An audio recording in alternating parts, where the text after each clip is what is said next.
¿Qué tal? ¿Cómo les va? Me da muchísimo gusto saludarles y darles la bienvenida a esta emisión de Jueves de Debate 22. Hace algunas semanas, temas como la gentrificación, expulsión, la discriminación cultural y los desalojos masivos, pues volvieron a la discusión pública. La polémica se desató luego del convenio firmado entre el Gobierno de la Ciudad de México, la UNESCO y la plataforma Airbnb. El objetivo, según se explicó, es convertir a la Ciudad de México en el centro de turismo creativo, impulsando a los llamados nómadas digitales para venir justamente a esta capital para realizar su trabajo remoto. Esto generó un debate, desde luego, entre organizaciones, ciudadanos, defensores de los derechos a la vivienda, y pues ciertamente se abrieron muchos frentes, pero quizá lo más importante a discutir, y es lo que hoy vamos a tratar de hacer en la mesa de debate, es que la vivienda de alquiler o privada no solamente es un asunto individual, sino colectivo, y por lo tanto habría que poner en el centro de la discusión el derecho a la vivienda. Así es que hoy le voy a dar la bienvenida, me da muchísimo gusto. Sofía Margarita, ¿cómo estás? Me da muchísimo gusto que estés por acá. Al contrario, muchas gracias. Tú eres coordinadora de asesores de la Comisión de Movilidad de la Cámara de Diputados, tienes una maestría en urbanismo, bienvenida. Muchas gracias, encantada. Al contrario, muchas gracias. Emocionada. Igualmente, nosotros también, y nos vamos a conectar hasta Guadalajara con Máximo Ernesto Jaramillo. ¿Cómo estás? Tú eres doctor en sociología y pues no tan conocido normalmente porque tu cuenta es la que se mueve demasiado ahí en Twitter, Gatitos contra la Desigualdad, y también este instituto justamente sobre estudios sobre la desigualdad. Bienvenido, Max, ¿cómo estás? Muchas gracias, muy bien y emocionados por estar platicando en este espacio. De verdad, muchas gracias por la invitación. Al contrario, bueno, pues me da muchísimo gusto volver a entrarle a este tema. Como les comentaba a ambos, pues ha sido recurrente aquí en este programa, porque yo creo que pues es algo en lo que tenemos que estar insistiendo. Así es que déjame empezar contigo, Sofía, si te parece. Empecemos por esto, ¿no? Yo decía que se abrieron muchos temas, ¿no? Como que se revolvieron varias cosas, pero empecemos, si te parece, por las implicaciones que tendría este convenio y el tema de los nómadas digitales. Yo creo que ahí, y esto que dices que se revolvieron muchas cosas, sí creo que es bien importante como dividir quiénes fueron los actores que se subieron a la mesa, ¿no? Sí. Por un lado tienes Airbnb, que bueno, pues es una plataforma que da hospedaje temporal en el que cualquiera de nosotros que tuviera un espacio, una casa, un jardín, un jardín, a menos de que pongamos una tienda de campaña, pero bueno, un lugar lo puedes ofrecer, digamos, a terceros. Tienes a la UNESCO, que pone una suerte como de sello de credibilidad, que me parece además uno de los actores más controversiales en esa mesa, y tienes al Gobierno de la Ciudad de México a través de la Secretaría de Turismo, ¿no? No está desarrollo en la mesa, no está vivienda, o sea, no hay nadie más, Edubi, etcétera, es turismo específicamente quien se suma a este convenio. Y hablan de estas tres ideas principales. Una es el tema de nómadas digitales, otra es el asunto de turismo creativo, que eso es donde la UNESCO como que juega un rol, y finalmente hacen una suma de todo esto para hablar de una derrama económica. Ok, bueno. Entonces, planteando ese escenario, yo diría dos cosas importantes. Primero, los nómadas digitales no necesariamente tienen una correlación directa ni a Airbnb ni al turismo creativo, para empezar. El turismo creativo, lo que ellos argumentan, sobre todo con este sello de la UNESCO, es que pues, es una fuente, de turismo, el no masivo, que podría llegar a ser sustentable, que es como esta cosa de conservar las tradiciones, de fomentar que la señora que tiene, no sé, un puesto de chiles en el mercado, de un taller de salsas, y entonces no es estas megacompañías que se están llevando pues el como pedazo importante del pastel. Al final, con Airbnb subido a la mesa, pues eso implica mucho Airbnb Experiencias, que es una parte de la plataforma, y pues ellos obviamente van a cobrar una tajada de esto que está sucediendo, pero bueno, a eso se refieren con turismo creativo. Ahora, ese turismo necesita de turistas, no de nómadas digitales, o sea, son dos ideas completamente distintas, y los nómadas digitales tienen más que ver con un mercado de trabajo. El nómada digital es alguien cuya chamba, digamos, no depende de una cosa geográfica y que puede trabajar dependiendo de las herramientas que tiene, etcétera, pues desde donde sea. Por un mes, por 2 meses, por 3 días, por 4 días. Hay nómadas digitales que literal pasan un mes en una ciudad y se mueven a otra, y se mueven a otra, y se mueven a otra. Y esto puede ser aquí, a Europa, de regreso, a Argentina, etcétera. Hay nómadas digitales que pues sí se quedan 6 meses, 1 año, pero lo que los hace nómadas es que no son personas que se vinieron a trabajar a México. Es alguien que agarra su computadora y dice, pues hoy quiero estar aquí y hoy quiero estar allá, ¿no? No necesariamente es el turista promedio, o sea, eso quiero llegar. Y sí, seguramente llegan a México y los primeros días quieren explorar y van a ir a estas experiencias y tal vez están en un Airbnb y tal vez no. O sea, y tal vez encontraron, hay otras plataformas o ya tienen una comunidad y tienen un amigo que ya rentó. O sea, no necesariamente Airbnb es su fuente, sí es una fuente clave, pero no necesariamente su fuente principal. A mí me llama mucho la atención, en conclusión, que hayan subido para hablar de una derrama económica a factores que en sí mismos tienen un problema cada uno, digamos, o un tema, ¿no?, que resolver. Y sobre todo, y cerrando, por eso me llama mucho el tema de, la presencia de la UNESCO me llama tanto la atención. O sea, ONU Habitat no ha dicho absolutamente nada al respecto. Y ya se les preguntó, oigan, ¿esto puede traer un tema de gentrificación? Yo creo que lo que el gobierno de la Ciudad de México quiere hacer es cobrar impuestos, porque muchos no declaran la renta. Tú rentas y pues está por debajo del agua, etcétera. Y una vez que te metes a una plataforma como Airbnb, pues no vas a tener de otra, vas a tener que pagar impuestos. Pero ¿a qué precio a largo plazo? Ya. Eso es... Muy bien planteado. Max, ¿qué piensas? Creo que aquí abre la discusión hacia temas interesantes y sin duda yo creo que uno tiene que ver con el asunto de la desigualdad y hacia quién va a llegar esta derrama económica, ¿no? Decía Sofía, la señora de las quesadillas, el de la tiendita, el de los puestecitos. O sea, yo creo que ahí estamos mezclando varias cosas. ¿Qué opinas y desde dónde reflexionar, Max? Sí, creo que ya lo que planteaba Sofía me parece muy importante. Digamos, se habla de estos factores que van a dar por consiguiente una derrama económica, ¿no? E incluso para hablar del cálculo específico que hacen de la derrama económica en la conferencia del gobierno, hablan de una llegada de 75,000 trabajadores extranjeros remotos, lo cual tal vez es mucho, ¿no? Más que no tenemos datos hasta ahora digamos, de cuánto ha habido al respecto. Pero el tema es, como bien estás diciendo, hay mucha evidencia, muchos estudios que confirman y digamos, de ahí viene la crítica a esta estrategia, que la turistificación de las colonias, de las ciudades, para, digamos, tratar de darles desarrollo, normalmente no es la mejor estrategia. Termina teniendo distintas consecuencias graves en términos de desigualdad. Una es muy clara, es tal cual el tema de la gentrificación. Digamos, si nos ponemos a pensar en ciudades que se turistificaron en las últimas décadas, por ejemplo, no sé, en México, por ejemplo, San Miguel de Allende, Oaxaca capital, San Cristóbal de las Casas, lo que vemos son dinámicas territoriales y urbanas bien complejas, ¿no? Pero que claramente no son, digamos, los resultados que quisiéramos en términos de desarrollo y sobre todo de desigualdad. Lo que planteaba ahorita Sofía se me hace bien importante. Al final de cuentas, se habla de turismo creativo, que al final de cuentas eso debería ser distinto que respecto a un turismo común, llamémosle por compararlo, lo cual no necesariamente se aporta nada al respecto, alguna estrategia para que suceda este turismo creativo que sí, digamos que sí esa derrama económica se vaya a todos los estratos sociales como tal cual la teoría del goteo hacia abajo de economía, y no solo pues que se quede en los grandes capitales o los grandes negocios, ¿no? No se aporta nada al respecto. Lo único que se hace es hablar, al menos en la conferencia, de una narrativa muy bonita de alguien que se queda en Xochimilco, compra por allá y demás, pero lo que vemos es que la concentración, al menos de los Airbnbs, pues prácticamente están en las delegaciones centrales de la Ciudad de México, ¿no? Entonces, me parece que por un lado este tema de la derrama económica se tiene que tratar al menos con muchos matices y con muchas,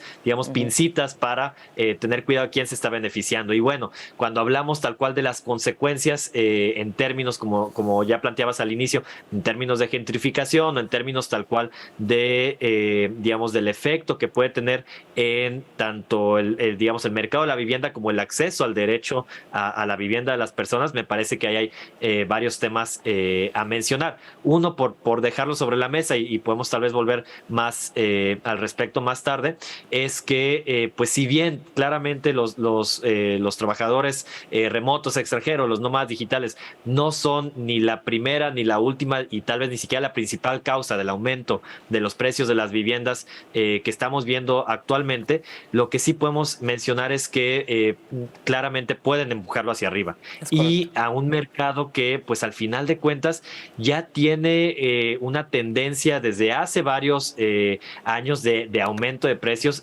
muy por encima de la inflación y claramente por encima del poder adquisitivo de las personas que trabajan en la Ciudad de México, ¿no? Que al final de cuentas uno pensaría que pues, las viviendas de la Ciudad de México son para las personas que trabajan y estudian en la Ciudad de México, ¿no? Entonces, por dar un dato y ir cerrando, lo que hemos visto es que desde 2005 hasta la fecha ha aumentado prácticamente 235% el precio de las viviendas. Cuando le quitamos la inflación, eso se reduce a 64%, pero bueno, es 64% por encima de la inflación, ¿no? Que es realmente un dato muy importante y más aún cuando vemos que los salarios desde 2005 a la fecha lo que han ido es ir bajando, ¿no? En la Ciudad de México están cerca de 45% por debajo del poder adquisitivo que tenía hace 17 años, ¿no? Entonces, las viviendas suben, los salarios bajan, pues ¿quién es quién? Digamos, claramente no va asociado el aumento del precio de las viviendas a un aumento en la capacidad de compra de vivienda o de renta de vivienda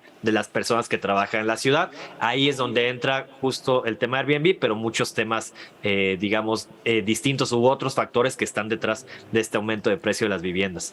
Ya, voy a plantear la pregunta, tenemos que hacer una brevísima pausa, Sofía, pero dice algo, Max, muy importante, porque, digamos, Airbnb no es necesariamente el causante nada más, ¿no?, de todo este proceso de gentrificación, pero al plantearse esto de los nómadas digitales, se abrieron varias dudas polémicas en que esto iba a encarecer la vida de los barrios, la expulsión, la desigualdad, la discriminación. ¿Esto es real o hacia dónde tendríamos que pensarlo en términos de la gentrificación y lo que genera y cómo expulsa a la gente, digamos, de sus barrios? Si me permites, vamos a hacer una brevísima pausa y volvemos. Regresamos aquí. Estamos hablando sobre el tema de, pues, nómadas digitales aquí en Debate 22.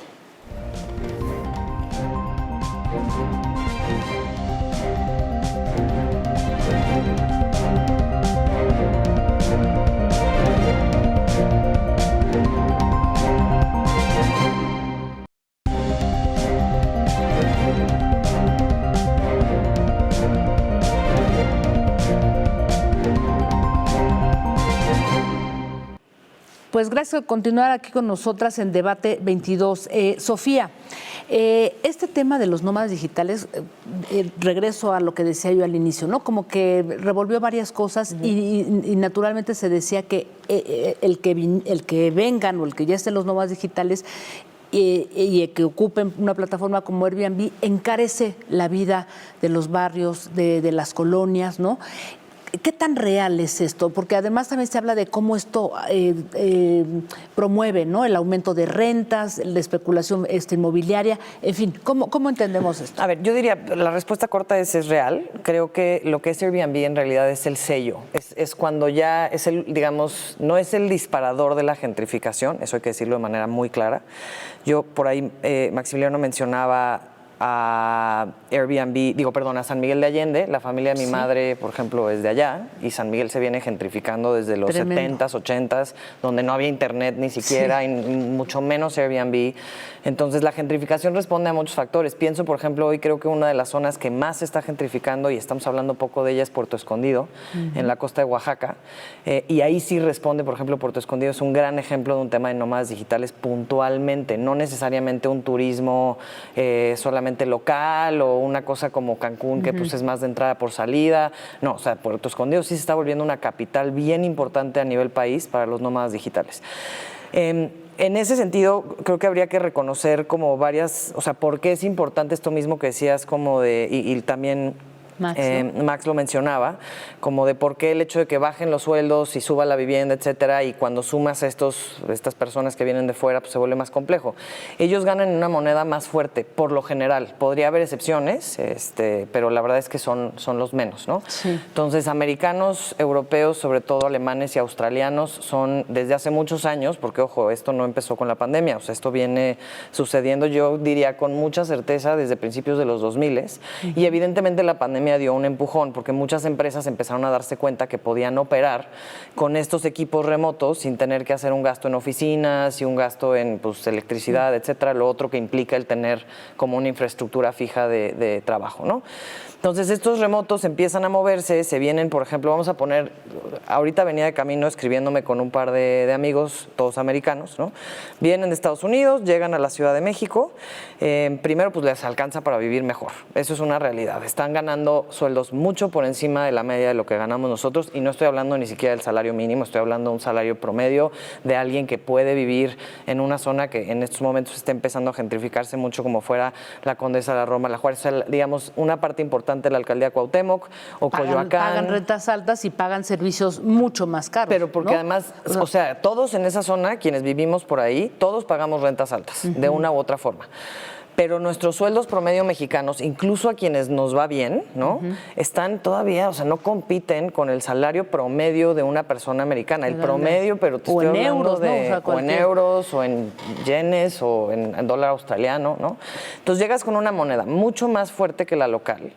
Gastas como tú consideras y hay unos, o sea, la verdad es que hay algunos que son súper conscientes y tienen todo un rollo del barrio y les encanta y justamente no quieren que desaparezca, pues esta cosa como sabrosa de vivir en México, de tener la tortillería, de tener el mercado y tener todas estas cosas, pero pues en el fondo lo que sucede es que, y quisiera terminar aquí para igual dejarlo a una última intervención, es que como tenemos esta sensación de que tenemos absoluta libertad para operar, yo tengo una casa, hago con ella lo que quiero, ¿no? Yo tengo un negocio, cobro en el negocio lo que quiero. Entonces, como sentimos que nos podemos ir ajustando a la demanda, pues si alguien llega, si este café ahorita vale 20 pesos, pero de repente llegan, y pues eso es el promedio, y de repente llegan 100 que pueden pagar 40, pues chance lo pongo en 30, ¿no? Para poderle, yo le gano más, pero el que pagaba 20, pues ya le volaron la tapa y no está ingresando y no está en el mismo rango de quien acaba de llegar ganando otra cosa. Y un último comentario es, hay un tema de impuestos bien importante y creo que en ese sentido el gobierno federal tiene una oportunidad que va a tener que atacar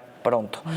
No tenemos, o sea, a ver, hay una visa de residencia temporal, que además en la pandemia pasó algo muy curioso. Un chorro de nómadas digitales vienen a México porque no cerramos fronteras y exceden sus 180 días de permanencia, por varias razones. Y el gobierno mexicano, antes tú para tramitar la residencia temporal lo tenías que hacer fuera del país, tenías que ir a un consulado, tramitarla fuera y luego ya entrar a México y en México te daban como el papel final. Entonces el gobierno mexicano dice, no queremos que se queden en estatus ilegal, estamos en pandemia, hagamos una excepción, tramita la visa, o sea, la residencia temporal aquí y bajan algunos de los estándares para la residencia temporal. Entonces, ¿qué sucede? La comunidad de nómadas digitales está uber conectada y entre ellos, y a mí no me contaron, o sea, yo lo vi, entre ellos empiezan a mandar mensajes diciendo excédete de los 180 días para que tramites la residencia temporal. No, pues ya nos estás abriendo aquí otro tema todavía más complejo, pero a ver, Max, déjame regresar contigo a este punto que tocó Sofía. Que cada quien haga lo que quiera con su propiedad. Si yo tengo una casa, porque lo he visto los debates que se han armado en tu cuenta, Gatitos contra la Desigualdad, en la tuya también, pues bueno, si les parecen muy altas las rentas, pues cámbiense, ¿no? Si yo tengo una propiedad, pues la pongo en renta y si la quiero dejar vacía, pues a mí es mi problema o la dejo en Airbnb. Pero esto, digamos que nos limita a pensar en que la vivienda es un derecho y que todo lo que está pasando alrededor de alguna u otra forma impacta en ello. Max, ¿desde dónde le entramos ahí a ese tema? Ahí se me ocurren al menos 3 temas que el primero lo voy a mencionar, pero realmente no voy a alcanzar a entrar, y es tal cual el derecho a la vivienda, este derecho tan digamos que es un sacrilegio modificarlo, tocarlo. Me parece que digamos hay que entender que es algo socialmente construido, contextualmente localizado, históricamente localizado, y que al final de cuentas, como se supone que entendemos en esta sociedad el derecho a la propiedad, ya no sé si dije sí a la propiedad, pero el derecho a propiedad, perdón, es al final de cuentas algo que tiene que tener una relación con la sociedad, digamos que no tiene que hacer un daño a la sociedad al final de cuentas también tiene que pues estar generando cierto bienestar social, el respetar el derecho a vivienda de todas las personas, ¿no? Ese es un primer punto, no me meto más a eso, pero creo que ahí hay dos temas justo con el lado de la oferta. Ahorita Sofía me parece que estaba mencionando perfectamente los problemas con el lado de la demanda, ¿no? De los nómadas, tal cual digitales. El tema con el lado de la oferta me parece que es incluso donde tal vez deberíamos de poner más la atención, sobre todo para no irnos en el tema de la xenofobia, no irnos en el tema de culpar a los trabajadores remotos tal cual, sino el problema no es que lleguen ellos, el problema es que las transformaciones que genera el que estén llegando ellos o los turistas que sean, implican dos cosas en términos de la oferta. Una, que hay que mencionarlo, esto que mencionabas en términos de que se vayan a otro lado, no importa si el problema, esto lo leímos mucho, el problema es que todo el mundo quiere vivir en la Condesa o en la Juárez o en la Roma o en Polanco y por eso se quejan, ¿no? Pero pues váyanse a otro lado.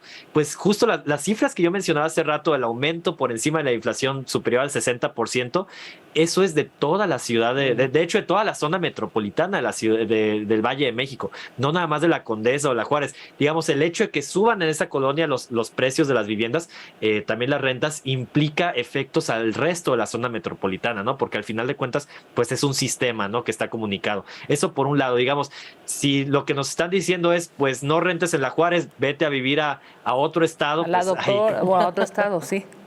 Exactamente, no es como que te vas a vivir a Doctores o a otra localidad, otra alcaldía, sino tal cual que te vayas de la ciudad, dejes tu trabajo, tu escuela, lo que sea, ahí pierde sentido totalmente ese argumento. Y el otro es en temas de cómo se transforma tal cual la oferta de la vivienda en términos de digamos, esto que nos decía mucho en los testimonios, personas que les dijeron, se va a acabar tu contrato, mira, yo quiero rentarlo en Airbnb, el casero le dijo, yo quiero ponerlo en Airbnb porque ahí voy a recibir, no sé, 20,000 pesos al mes, ¿no? Y tú pagabas 6,000. Así que si quieres, paga los 20,000 o pues bye, ¿no? Aquí se acaba nuestra relación, casero-inquilino, y pues esa transformación, esas viviendas que eran, digamos, viviendas que alojaban personas que vivían en la ciudad y que ahora se están transformando en viviendas en alquiler de corto plazo, pues es una transformación bien compleja. Por un lado, porque disminuye la oferta de vivienda para las personas que trabajan y estudian en la escuela, que realmente la necesitan. Y por otro lado, digamos, termina haciéndolo esto que llamamos la financiarización, que creo que hasta ahorita no lo hemos hablado, pero es justo, creemos que hasta es ahora más grave que el tema de la gentrificación, es la financiarización, es invertir en la vivienda, no para vivir en ella, digamos, sino para verla como un activo financiero que te dé rendimientos. En tanto que quieres que te dé rendimientos, lo que quieres es que vaya subiendo el precio con el tiempo, no que la oferta y la demanda, y que si por algo baja el precio, pues no, básicamente lo que tú quieres es que siempre suba. De ahí que veíamos, y de ahí que durante la pandemia, se queden deshabitados espacios, ¿no? No importa. Sí. Exactamente, se quedan vacíos durante la pandemia. En lugar de bajar el precio, pues prefiero dejarlo vacío porque quiero que me rinda en el tiempo, ¿no? Entonces, este tema de la financiarización y la oferta de la vivienda me parece que también es muy importante tener el ojo ahí. Vale. Y si me permiten nada más agregar algo, además esta cosa de la libre es mi casa y yo hago lo que quiero, ya hoy es una falacia. O sea, tú no puedes construir los metros que tú quieras. Si estás cerca de un hospital o una escuela, no puedes poner el giro de comercio que tú quieras. No puedes, o sea, tenemos una serie de reglas de convivencia que creo que no podemos pensar que el mercado, justo esto que hablaba de la financiarización y la especulación, es ajena a ellas. O sea, también tenemos que tener reglas de convivencia entre todos para poder sostener la idea de que comunitariamente conservemos nuestras calles, nuestras zonas, nuestros derechos de vivir ahí, familias que llevan 20 años viviendo en la misma, 20, 30, 50 herencias, y que justamente no se quieren ir porque además, ojo, mover gente, o sea, el que yo me salga, si yo trabajo hoy a 3 cuadras de mi casa y la rento porque me sale mejor negocio rentarla, pero me voy a vivir a no sé dónde, el Estado además va a tener que trabajar en garantizar que yo me mueva a donde tengo que trabajar. O sea, creo que el problema es de muy movilidad grande. También. Sí. Ahí impactas otro tema, ¿no? Grandísimo, de verdad. O sea, y sí creo que tenemos que tener un nivel de conciencia conciencia todos, de poder decir, a ver, está pasando en otras ciudades del mundo, vamos afortunadamente 10, 15 años atrás que una situación como Barcelona, que una situación como Berlín, que una situación como... Entonces aprendamos de lo que están, o sea, los errores de lo que está sucediendo allá para adelantarnos y reconozcamos que esta supuesta libertad pues está acotada ahora sí que donde cruzo con el derecho del otro a su propio acceso a la vivienda, a su propio acceso a la propiedad, o que no es, como ya bien señalaba Max, no es lo mismo, pero, o sea, creo que sí tenemos que dejar el mito. O sea, no tenemos derecho a hacer con nuestra casa lo que quiera, nada más porque ya es mía. Tengo que respetar la capacidad de la comunidad de vivir ahí y jugar en equipo. Eso creo yo. No, pues yo quiero agradecerles a ti y a Max, porque creo que es un tema, aquí lo hemos discutido infinidad de programas, y creo que, bueno, pues tú desde la Cámara de Diputados algo se podrá hacer también, y bueno, Max también desde su trinchera, desde este Instituto de la Desigualdad, tus cursos, tus diplomados, esta cuenta Gatitos contra la Desigualdad.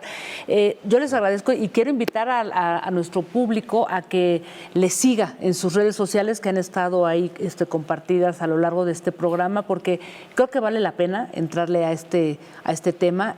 Gracias, de verdad, gracias Max, gracias Sofía por estas reflexiones tan interesantes.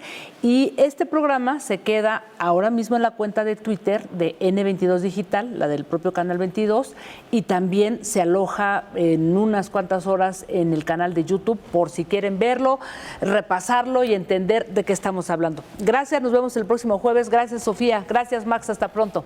Descansen.